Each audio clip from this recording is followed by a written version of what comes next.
اللہ اس گناہ کو نہیں بخشے گا کہ کسی کو اس کا شریک بنایا جائے، اور اس کے سوا اور گناہ جس کو چاہے گا بخش دے گا،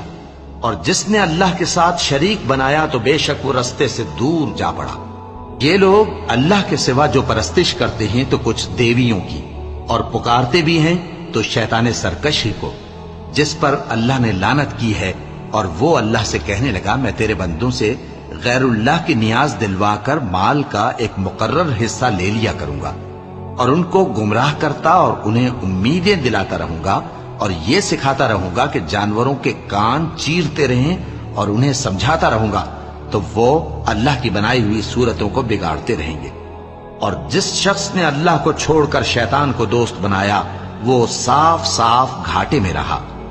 وہ ان کو وعدے دیتا ہے اور امیدیں دلاتا ہے، اور جو کچھ شیطان انہیں وعدے دیتا ہے وہ دھوکہ ہی دھوکہ ہے۔